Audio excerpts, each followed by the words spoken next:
Olá e bem-vindos! Hoje vamos mergulhar nas ideias de Néstor Garcia Canclini para perceber uma transformação que está a acontecer debaixo dos nossos narizes. A forma como o nosso papel de cidadãos está a ser completamente redefinido pela tecnologia, pelos mídia e cada vez mais por algoritmos. Então, o nosso percurso vai ser este. Vamos começar por perceber o sentimento do cidadão encurralado. Depois vemos como a televisão nos foi transformando em meros espectadores e como a internet, por sua vez, nos colocou sob vigilância.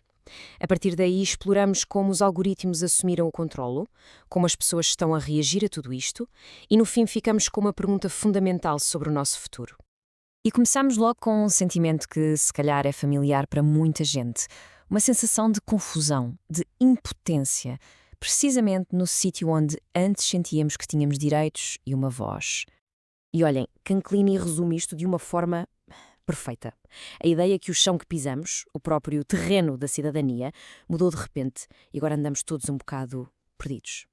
O conceito-chave para entender esta perplexidade toda é o que ele chama de descidadanização. E atenção, a ideia não é que a cidadania tenha desaparecido. Não. O que acontece é que o seu poder, o seu significado está a ser esvaziado por dentro. As estruturas que antes nos davam voz, como os partidos ou os sindicatos, parecem cada vez mais distantes, quase irrelevantes. E isto não é só uma sensação, um sentimento vago. Não! Há dados concretos que o mostram. De acordo com o Latinobarómetro de 2018, menos de metade da população na América Latina preferia a democracia. Pensem bem nisto. Quase a mesma percentagem ou era indiferente ou, pior, até preferia um governo autoritário. É, sem dúvida, um enorme sinal de alarme. Pois isto leva-nos à grande questão, não é? Se as pessoas se estão a afastar da democracia, o que é que está na origem desta desconexão? A resposta, segundo Canclini, leva-nos por várias etapas de transformação. A primeira grande transformação, e isto é curioso, não veio com a internet, veio muito antes, com aquele ecrã que todos tínhamos na sala de estar. A televisão mudou as regras do jogo político por completo. O que aconteceu foi que a chamada videopolítica trocou o debate de ideias pelo carisma televisivo. Os cidadãos, que antes se juntavam, discutiam e participavam, passaram a ser espectadores passivos em casa. De repente, o que contava já não era tanto o programa de um partido, mas sim a performance do político na televisão. Pronto, e depois da televisão, damos um salto em frente. A chegada da internet parecia que ia resolver esta passividade, mas acabou por trazer um conjunto de problemas completamente novo. No início, a promessa da internet era quase uma utopia, não é? Ia ser o grande nivelador, uma praça pública digital gigante onde toda a gente teria uma voz, acesso a toda a informação do mundo. Parecia mesmo o antídoto perfeito para aquela passividade da era da televisão. Só que houve aqui uma reviravolta. Enquanto andávamos a participar, a partilhar, a organizarmos online, cada clique que dávamos, cada gosto, cada pesquisa, tudo estava a ser registado. Sem nos darmos conta, aquela praça pública digital estava a transformar-se num espaço de vigilância em massa.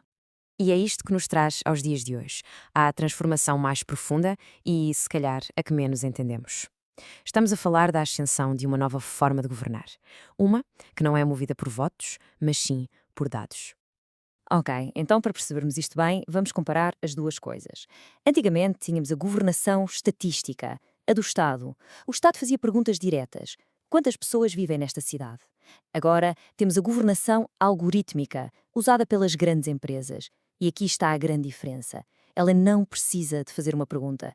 Em vez disso, vasculha montanhas de dados sobre tudo o que fazemos para encontrar padrões que nem nós sabemos que existem e usa-os para prever e, aqui é que está o perigo, para moldar o nosso comportamento.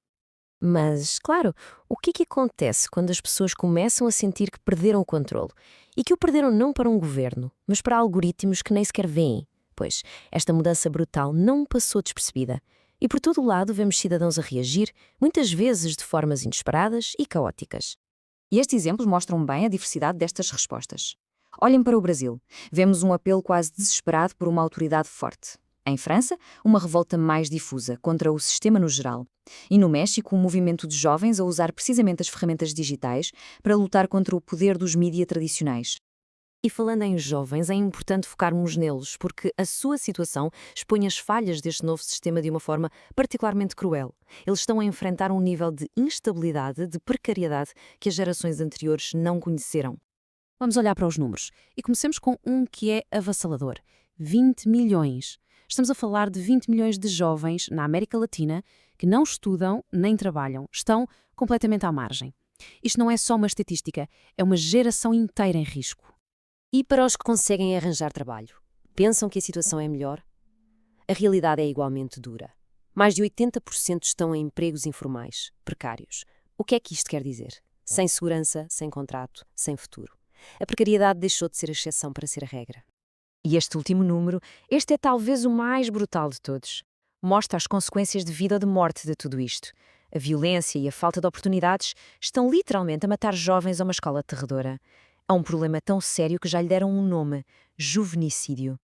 Bem, depois deste percurso todo, de ver como a cidadania se foi transformando, chegamos à questão final.